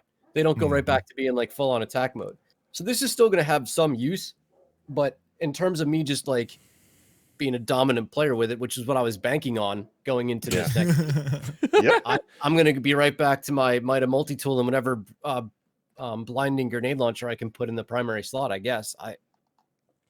But now, so it says they're significantly reducing the damage of drain effect, but does that mean that they're reducing the debuffs that gives to the enemies? They didn't talk about. They didn't say anything about that. Yeah, they haven't said anything. So we might still get the stomp, mitigation. We might still get. You'll still get the stomp mitigation. You'll still blind them. Yeah. We're just not gonna be able to kill them as fast. Yeah, but the drain might also be numerically valued to your recovery while you're draining. Yeah, that's true too. So if I'm draining and the HP I take from them is what's going back into me, and I'm now getting less of it. There's a more likelihood that I'm not going to block enough damage. Not going to block. I'm going to go down to survive. Contest mode. Yeah. So that's true. questions. And now the other thing, and part of the reason why the Ruinous is so strong is that when you combine Oppressive Darkness with it and another Ruinous Effigy in the blinding attack, like Ruinous Effigy might as well be a power weapon at that point. Dirty, man. That's still going to be in play at this point too. So, but you're going to run the risk of having 2 players running it. There's also like my main loadout is Mountaintop Ruinous, and I never run out of ammo for either. So like you actually make it so it's a special weapon. God forbid it, you know, ammo pickup, you get 20 rounds instead of 200. There are just other ways I think to go about it. He leaves his heavy slot empty. its utility. He just deleted all of his heavies. Yeah, that one hurt me. Hurt me real bad. That one hit me in the nads. Arbalist no longer strikes shields multiple times, but its efficacy against shielded targets has been increased. Okay. Jade. So what are we feeling the damage is going to be on that? Like with the difference? Because I know if you're running like what is it, the 0 hour mission? If you're not running Arbalest, you're doing something wrong. I don't know, so man. What are we thinking? I think Risk Runner is kind of the answer in there. Really? Yeah, that's what I run. I run Tranquility, Risk Runner, and Fallen Guillotine for all of that. Every single encounter. Effigy. Yeah. Ruinous Effigy. Just walk up and shield. This man is really sad about that last bullet point. Come here, Captain. Give me a hug. I haven't streamed in a while, but you don't understand that gun has not left my character in months. One of my favorite exotics in all of Destiny. I think it's the most creative exotic Bungie's ever come up with, and it's going to be destroyed. Absolutely, man. I love it. I've never used it to its full potential, apparently, but it's good, man. I remember the first time that I used it, I was like, dang, dude, we need more exotics like this. Like, it's not even, it's not that it's like so OP. It's just that it's so unique. And it works on different levels. Like you kill something cool. Now you have this other byproduct that works in a different way. And that's really cool. Like that is a dope exotic, but it's just so weird that they nerfed it. I don't know, but wild, man. So Jade Rabbit, the armor piercing rounds swap to high caliber rounds. This fixes an issue that would prevent exotic perk from triggering. Right. Yeah, there were a lot of complaints about the Fate of All Fools not activating, and I guess it was because of APR. So glad they're fixing that. That's why I haven't been killing people with Jade Rabbit. Yeah. Yeah, that's it. That's the reason. I sucked with it. But hey, it's getting extra aim assist. It's getting a lot of extra aim assist. Run that thing in Mayhem or Mayhem.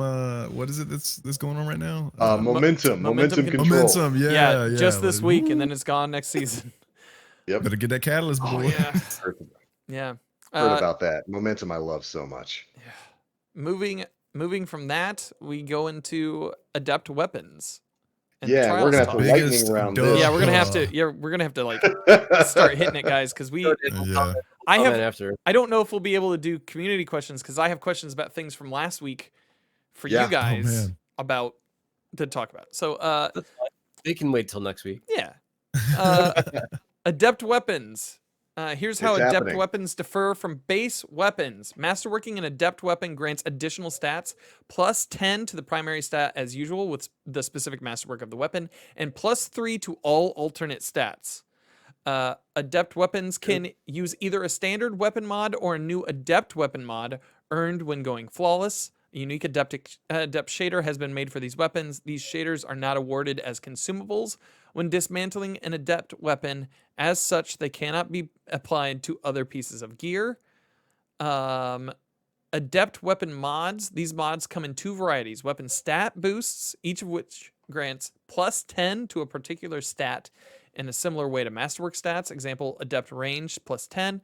Versions of some existing mods granting an improved bonus, but with a downside base version of the mod explained below. So you'd get an adept mag that would increase the magazine by 40, but it would knock down 20% of handling, and backup mag is plus 30 for the magazine. So I think that this is a big duh where they should have done this from the start. They should do this for everything. They should do this this like 3 weeks. Oh Yeah? yeah, people are gonna complain about I it. give it until all of the mods, because the mods are going to rotate. They're not going to be They are all gonna available at rotate. the same Right, time. right. I give it until they're all in play before Bungie nerfs it. There's Yeah. no way. Oh yeah. Because you can get a So- plus. Is it a plus 20 total stat boost on stuff? Plus 10, and Uh, then you can Plus Plus 10, 10 and plus then the you can mod. put then you Then can the put mods. a mod. mods on it. Right. Plus It's 20 gonna be stability on the well, whatever they AR may is. not have a it depends on what the adept version of the mods are. So if they're good, then yeah, you're probably right. Bungie's gonna nerf it, and What's especially the AR? Summoner. It's already a Summoner. summoner. It's also a So- 600, guys. Just letting you know. Yep. So we're gonna get like a bonus, like if it rolls with the stability, or God Mhm. forbid the range, and I add 20 to that. Mm-hmm. Forget about it. Yep. Yeah. Like, forget Yep. about it. Yeah. Hey, say like But hey, look though. Let's think about this. Did we not have guns that clearly, when I say clearly, I mean crystal clearly outshone other weapons in D1? You did. Absolutely. We had that in D1, and I think that that's the worst feeling in the world, is to play a game mode and not be rewarded, or not have things that feel like worth it.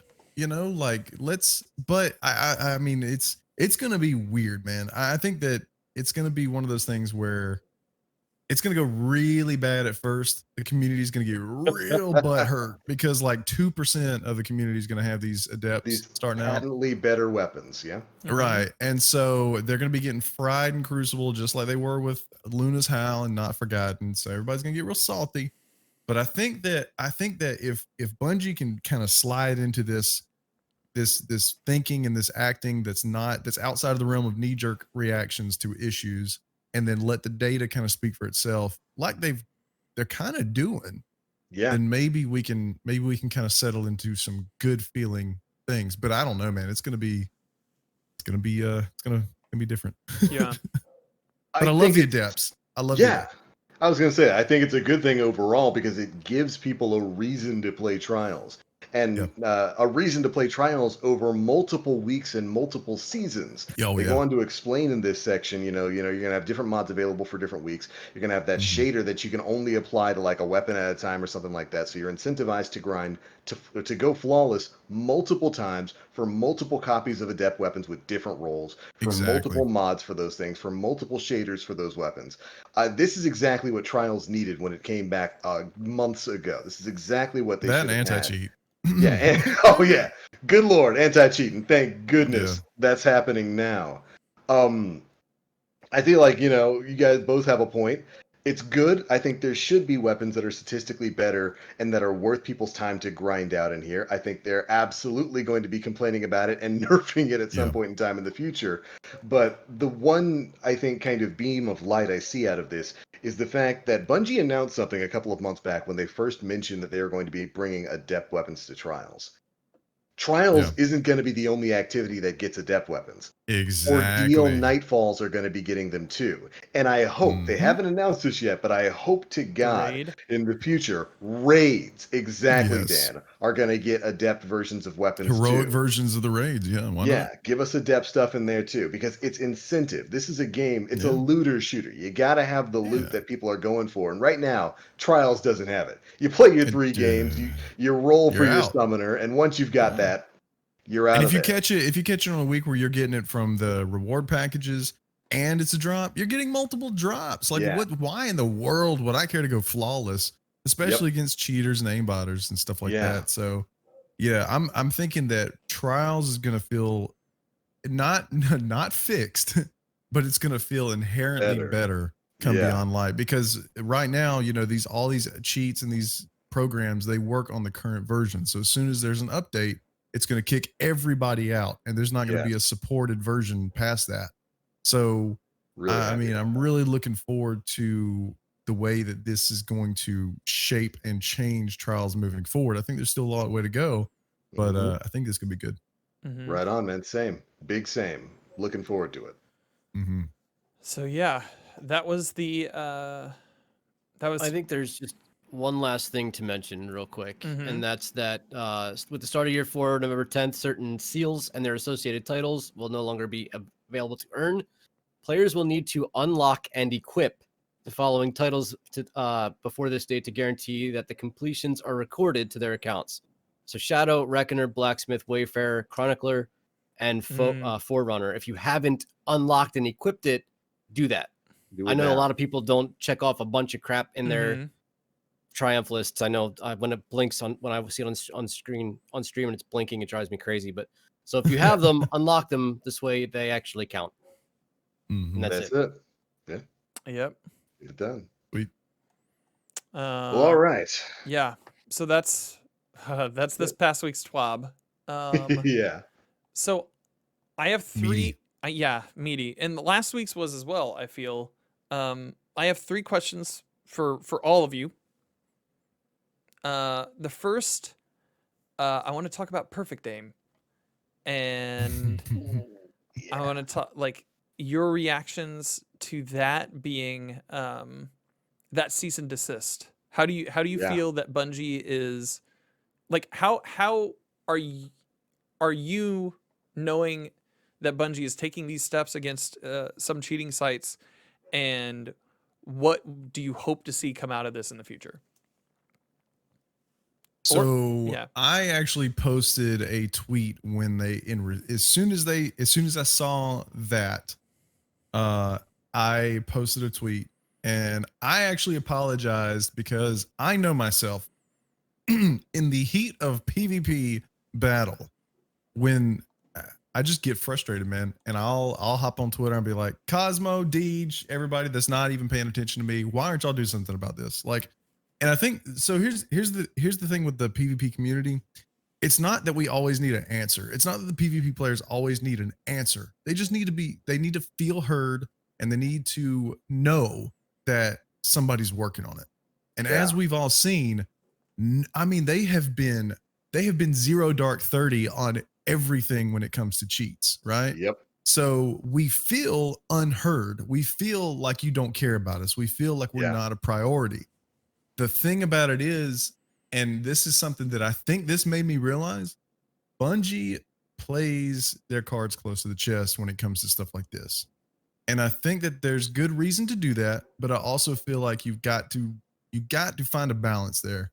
But ultimately, I am very appreciative of them doing this. I think they took clearly they took a play out of Activision, Activision's, playbook.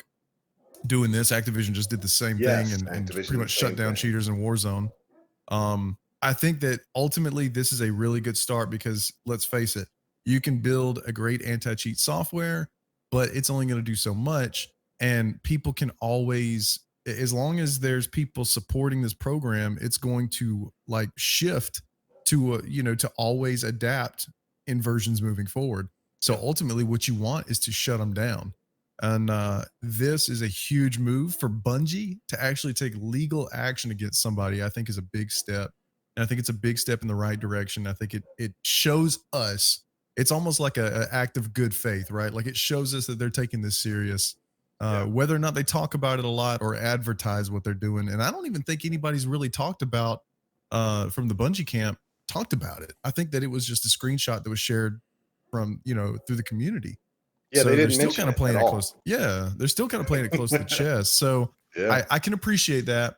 I think the biggest thing again is like it's got me a little more reluctant to hate tweeting them when I get salty in PvP because I see them working, I see them doing their thing, and ultimately that's some serious action. And I, as a PvP player, I appreciate it. Yeah, 100% agree. 100%. So when you issue a cease and desist, you're not allowed to talk about it.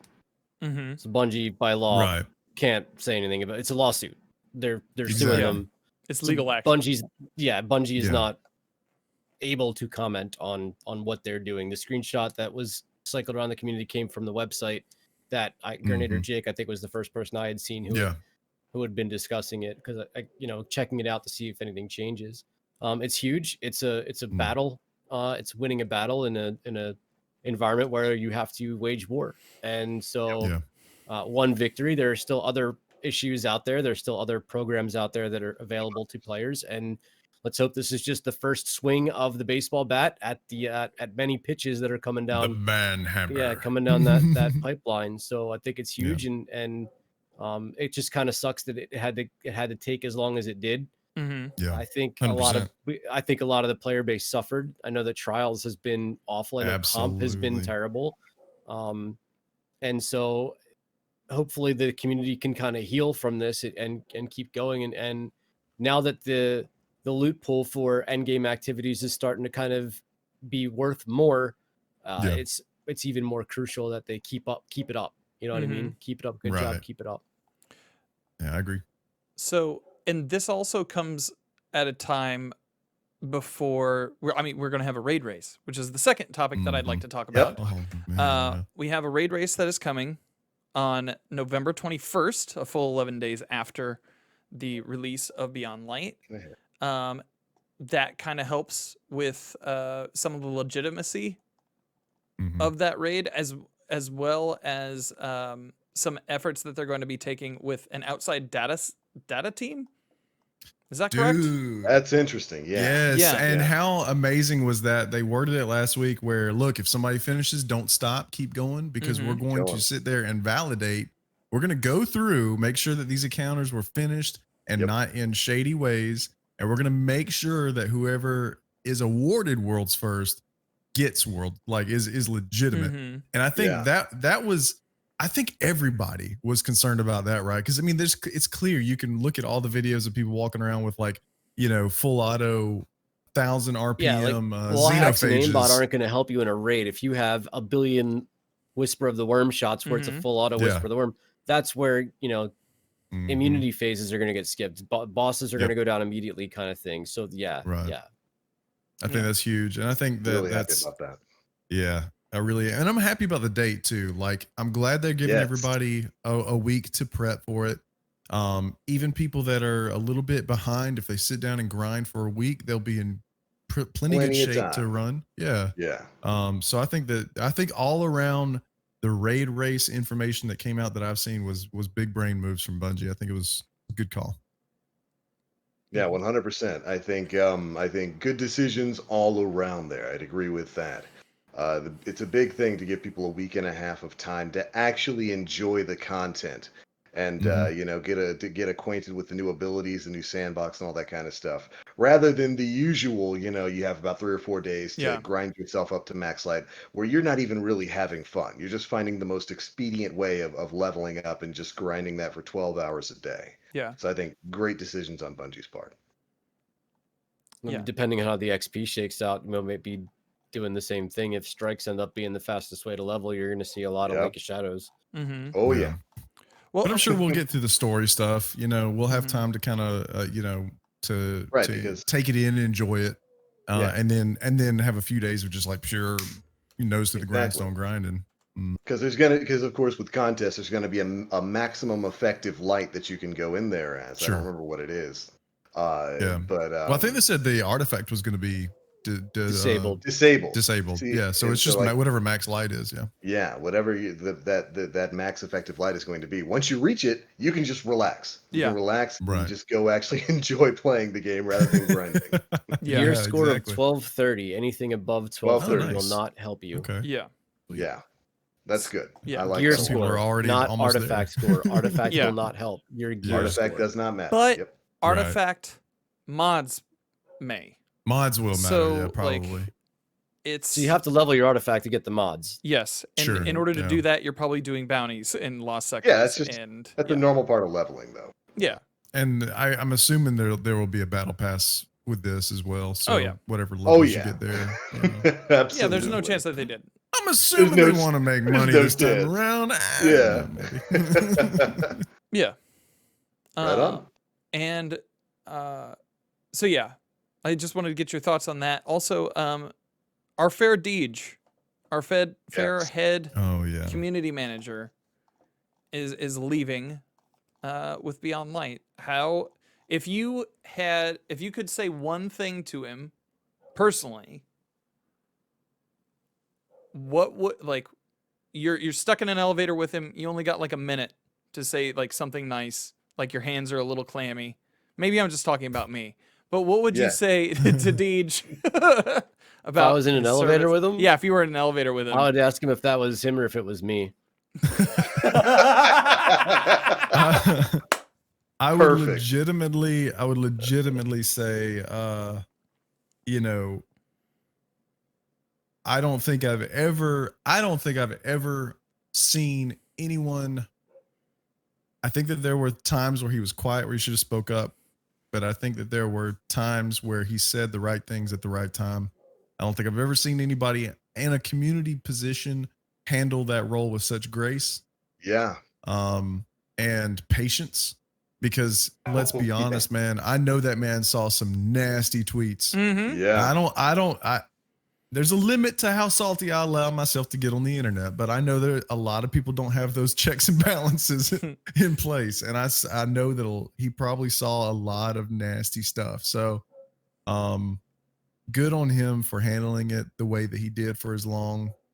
Huge thank you. I mean, the man has been a positive presence in the Destiny community consistently for quite a while. And I think that he did, I think that he made the game and the community proud. Like I said, I think there's times where we wish that he had spoken up, but I think ultimately, I think we could all say that he's going to be missed. And shoot, Godspeed. Giant shoes to fill. Oh yeah. Yeah, I would say I don't think there's anyone else out there that personifies the notion, the job of a community liaison quite like Deej. When I hear community manager, when I'm reading updates and stuff from other games, I immediately think of the man. He is the face of a gaming company's community manager to me, of the head of a company's, you know, public facing PR. Right. And he's been that way for quite a long time. He's been at Bungie since like what, 2009? It's been a long time the man has been doing fireside chats with the community. And he's knocked it out of the park. I think if I were in an elevator with him, I'd take his hand, I'd shake his hand, I'd say thank you for the work you've done. You've done a great job. And I don't know if I'll ever meet somebody else who can write an entire novel without saying a thing. That is Deej. Right. Yeah. That is a skill and a gift. It is a skill that few men can claim, and that man was just fantastic with it. Absolutely fantastic individual, and he's definitely going to be missed.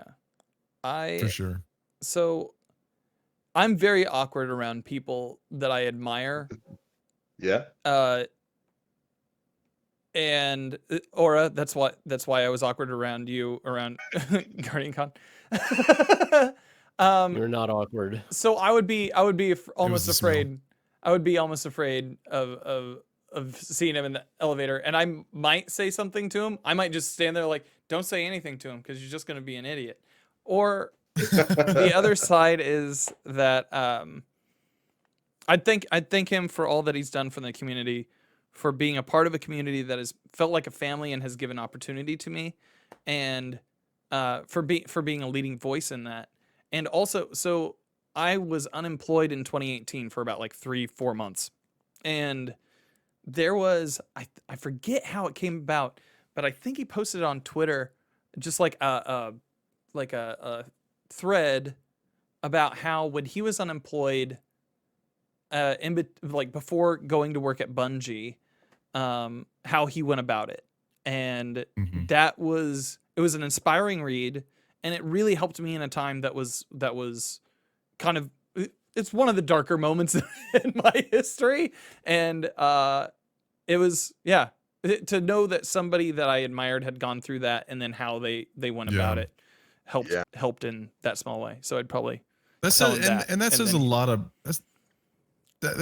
about him. Like like you said, he made the effort to connect with people in very real ways in a community where, I mean, not many people on the outside looking in respect us, right? Like, we're gamers. Yeah. Like, you know, I mean, like that is what it is. But like, he was a very professional person with a lot of unprofessional people, right? So yeah, I think that he deserves and he has earned a lot of respect. And I think that we can all, like I said, hate it or love it, get mad at the game, think that they're doing whatever they're doing right or wrong.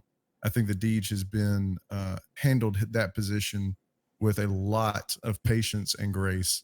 And like you said, he's somebody that you can model that you could literally model that role in any other community after him and the way that he handled himself. Mm-hmm. He was the ghost of us. Oh yeah, he was our ghost. That's it. Like he was our ghost. And now our ghost has left us, and it's never gonna be the same. Right. No. Thank you, Deej. Thank you. Thanks, Deej. I'm a gigantic idiot who says a lot of dopey things just for the sake of them being dopey. So thanks for putting up with my nonsense. Yeah. No, I think that's probably the most perfect representation there. He was our ghost. Yeah. He was that voice for us, and going to be greatly missed. The man is the gold standard. The voice of reason, and a lot of times when we were not being reasonable ourselves. We were not reasonable at all. Yeah. Thank you, Deej. Yeah. Wish him all the best. Yep. So, that's all the questions for me, or at least all of them that I felt fit to print. So, that's it. All right. I think that brings us to the end of the show then, doesn't it? I believe so. Well, right on. Ladies and gentlemen, that's it. That's it. We made it through. We actually survived that big block of news. Oh, man. That was a giant TWAB. That was a giant TWAB. That was two TWABs. That was a TWAB worthy of the title Meatstiny. Oh, yes. The first official TWAB of Meatstiny. That's right. That was some butcher quality Meatstiny TWAB. That was private butcher quality. That's grade A. Wagyu TWAB. Indeed. Yes. Wagyu.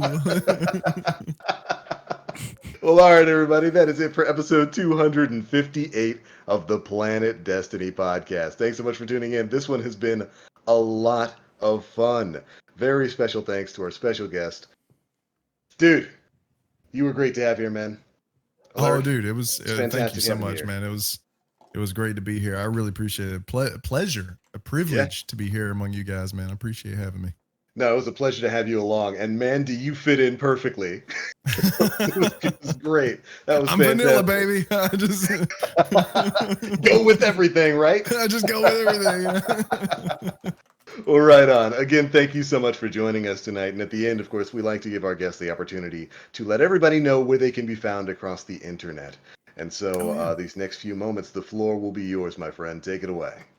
Yeah, so you can find me on Twitter at Alarik TTV. My name is spelled Alarik. You can find me on Twitch, streaming 3 to 4 times a week, twitch.tv/Alarik. And Friday nights, I am on the Planet Destiny channel here with you guys hanging out. And yeah, and then if, pretty much you can find all my stuff on there. I'm in different places here and there, but I got an Instagram I post to like once every 6 months. I do some graphic design. I have a merch store that I put up some really, really weird stuff. So it's cool. But yeah, cool you can find me mainly on cool mainly on Twitch and Instagram. That's kind of where I hang out. And I go through periods of recluseness. So yeah, if I'm talkative, it's a fun Twitter to be around, but other times it's like a ghost town. So nice little mix up. I like to keep things active. All right. Go check him out there. I like the 6-month Instagram post. That's very manly. That's the right way for a man to use Instagram. Way to do it, right? Listen, boys, you get one post every 6 months, and that post had better be either something you built or something you're about to kill and eat. Do you allow comments on that post? Comments are allowed. Yes. I do allow comments on the post, but only because I am actually very self-deprecating and I expect people to hit me in the guts. Fair. That's right. That's right. Well, again, thanks so much for joining us tonight, man. It was a pleasure to have you aboard. Thank you so much for having me, man. Right on. All right, for the rest of us, Dan, what's going on, man? I love the shirt. Oh, thanks. Hi, this is my Dan Flannelty. My name's... Hi, my name's... I don't know. Anyways, My name's Danfinity. You can find me on Twitter and Instagram at Danfinity, where the I's are L's. You can also find me on Twitch 3 days a week, twitch.tv/Danfinity. Guess what I'm doing, guys? Guess how many anarchies have been minted in 55. the time? Well, that's because I told you at the beginning of the show. You said guess. I'm surprised you remembered. It was that was a great guess. When Dan talks, I listen. Oh my God, you're like the only one. Thank you, Aura.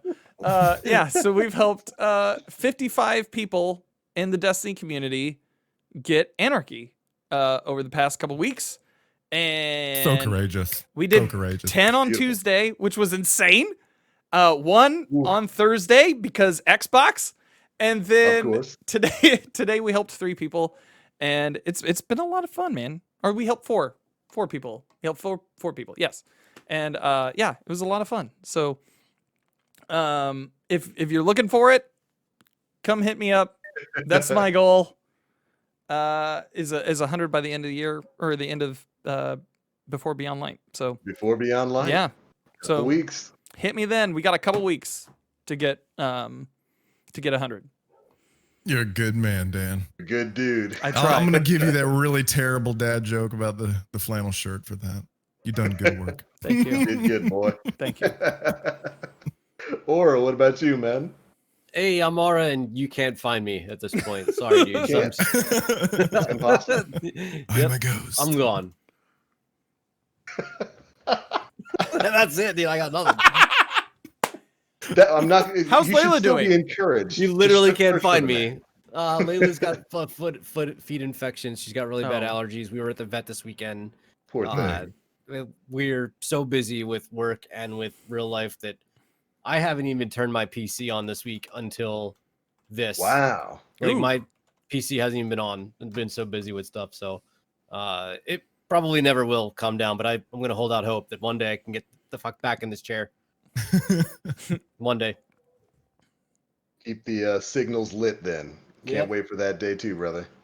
But all right, and of course, my name is The Black Link. You can find me pretty much everywhere on the internet, Twitch, Twitter, YouTube, all at The Black Link. We are back, baby, back to our usual schedule of live streams, Monday to Friday, starting at 11 a.m. Eastern Time. Last week was our inaugural live streams, after getting my office back thanks to some ill-timed water damage. Again, the joys of home ownership. Yay. But we're back in the full swing. Last week was a lot of fun. We streamed a lot of D2, a lot of Monster Hunter World, and a lot of Destiny 1. Went back, played through a bunch of Strikes and Nightfalls, did all the raids, except Kingsfall, because Kingsfall sucks. And man, that game holds up. If you still got that thing downloaded, go play it. If you don't, what are you doing? Go re-download Destiny 1 and play through some old raids. It was a lot of fun. A lot of fun. And don't take the whole Kingsfall thing too seriously. I like it. It's just a lot of work. So we're going to be doing a lot more of that. He hates it. He doesn't like it at all. Yeah. Trust. He talks about it all the time. Look, man. Get offended, everyone. Golgoroth smells funny, and his challenge smells even worse. And his entire challenge is making we can't smell. you smell funny. Good lord. Ooh, he does look like he stinks. He stinks. And like his entire challenge is making you stink, and then you making all of your friends smell it when you explode. That's that entire fight. So Golgoroth sucks. So Aura in that elevator with Deej. We're in the elevator with Deej. Was that you or was that me? When you get that debuff and you're about to explode, is that you or is that me? Was that me? I had tacos for breakfast, lunch, and dinner, dude. It's Guardian Probably down. you then, huh? This is where we're at now, buddy. So there we go. You just got to accept it at that point.